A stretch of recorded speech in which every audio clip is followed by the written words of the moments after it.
Are you tired and frustrated of your heel pain from plantar fasciitis holding you back? Have you tried all the various treatment options without success only to have it come back again? Well, as a podiatrist, I've seen three main causes of why plantar fasciitis does not get better. So in this video, I will share those with you and what you can do about it. Hey everybody, it's Dr. Gaffney from Dr. Gaffney Best Foot here, sharing tips and tricks of what has helped my patients over the years in order to save you time and money in your foot care decisions.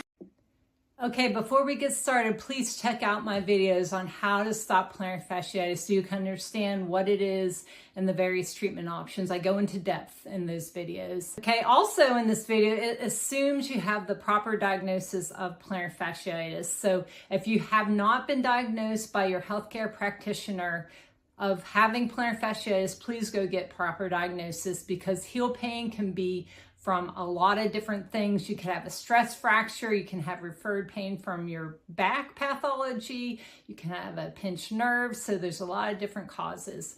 Okay, so three main causes of why your plantar fasciitis is not getting better, as what I've seen over my career as a podiatrist. So the first reason why you may not be able to resolve your plantar fasciitis is gaining even a small amount of weight in a short period of time and not being able to get it off. So I see this over and over again around the holidays, Thanksgiving through Christmas, and patients put on even like less than 10 pounds, but it's just enough weight to strain that plantar fascia. And that's one of the number one reasons for plantar fasciitis is too much weight on that ligament pulling on your heel bone. So I have in the video description two different online sites that help people lose weight. One is if you're pre-diabetic, there's a national diabetic prevention program online, and that gives you all the tools to lose weight. It's actually very amazing. And they even have like dietitians and Zoom meetings, and they send you medically tailored meals, which is awesome. So that's in there, and it's like a 1-2 punch. You'll get rid of your plantar fasciitis as well as prevent diabetes, and that's like winning the lottery of health. There's another program, and it's a wellness group I belong to called The Good Life, and they have an 11-day jump start that it's online, and a group of people do this every month together, and they have all the recipes just listed out as well as the exercises. So that will be in the video description as well. Okay, the second main cause of why your plantar fasciitis might not be getting better is that consistent treatment was not instituted early enough. So how I see this play out in my practice is that a patient comes in too late. So they've been going through pain like first thing in the morning when they wake up or when they sit and get up and have heel pain. So they kind of don't know what's going on, and so much time has passed. By the time they get to me 3 to 4 months later, it's already turned into the chronic degenerative type of plantar fasciitis, and so we have to move to more advanced treatments.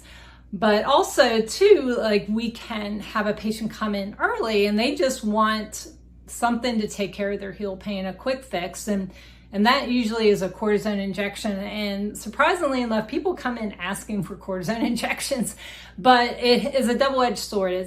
It can magically take away your pain instantly, but it gives you a false sense of security. So you feel like you're better, you don't do your stretches, you don't wear your supports, and lo and behold, 6-8 weeks later, boom, it's back again. So that's an issue too. So waiting too long, not doing the treatment early enough is detrimental. So it's vital to treat it early, because what happens, you go from plantar fasciitis, and itis means inflammation, to plantar fasciosis. So plantar fasciosis is where it gets a lot more difficult to treat. Once you cross over into the chronic degenerative state where you're plantar fasciosis instead of plantar fasciitis, you need to look at more advanced treatments. So I have those all outlined in my previous videos on plantar fasciitis, but I'll just highlight a few of them. The first one is platelet-rich plasma, where your blood's drawn and spun down, and you have the platelet-rich plasma, and that has all the growth factors that you need to help with healing of your plantar fascia. So your practitioner will inject those into your chronic degenerative plantar fascia at the heel bone. The second one is called A-stem. So this is a physical therapy technique where it's a deep massage. They break up all that chronic degenerative tissue at the insertion site and turn it from a chronic state to an acute state, and then your body will start to heal it.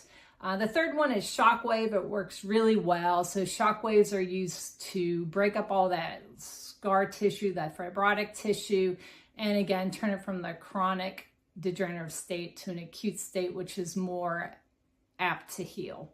Okay, the third and probably the most controversial reason why I've seen plantar fasciitis not get better in my practice is that people are not wearing their orthotics or using their arch supports enough. So not supporting your plantar fascia is another main cause of why it develops. And I'll explain to you why it's controversial here in a minute. But usually that's what I see the most of. People are going barefoot, stocking feet, slippers around the house. They're not wearing their orthotics, so they're straining the ligament and not allowing to get well by supporting it. Okay, so the reason why orthotics are controversial, if you've been online searching for answers for plantar fasciitis, no doubt you've run across these online groups which try to get you to buy their protocols for foot strengthening and barefoot shoe use to resolve your plantar fasciitis. And they almost kind of demonize the use of orthotics and arch supports.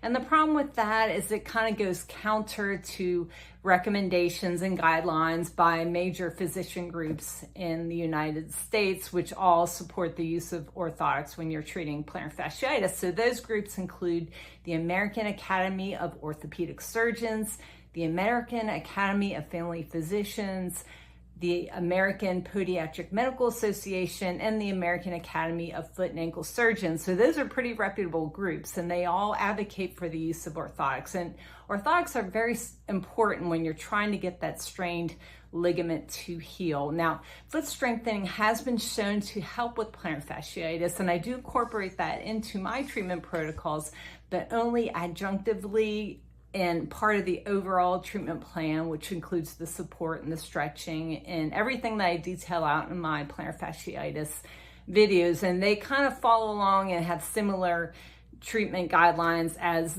do these major physician groups. And also too, they have a long track record of success treating it this way. So it's been decades, and a multitude of patients have gotten better with these traditional treatment guidelines for plantar fasciitis. And the other thing about foot strengthening protocols and barefoot shoe use as a way to treat plantar fasciitis is that you have to do these exercises. And it didn't take me long of being a doctor to realize that patients don't like to do exercise programs, and they have a hard enough time doing the 2 minutes of plantar fascia stretches a day. So I think if everybody was good at doing strengthening protocols, we'd all have six-pack abs, but it's hard to do. So anyway, I just want you to be wary, and I think the support is so important. I've seen over and over again when patients don't use the orthotics or don't use it enough, there's a setback, and I don't want you to relapse. And the main reason why I started this channel is to save you time, money, and pain. So please stick with the orthotics and the normal treatment programs for plantar fasciitis. And then once you're asymptomatic or pain-free from your plantar fasciitis, then you could try to work with your doctor to maybe wean out of the orthotics if you really feel strongly about the natural foot movement and a strong foot, which I think, by the way, is very important, but not when you have a hurting foot and a foot that needs treated. But so after you're asymptomatic for a while, work with your doctor and maybe transition to barefoot shoes at that point in time. I appreciate it if you like and subscribe, and thank you so much for watching. We'll see you next time. Please see the full disclaimer in the description. This is not a doctor-patient relationship. This does not constitute medical advice, but is for informational purposes only.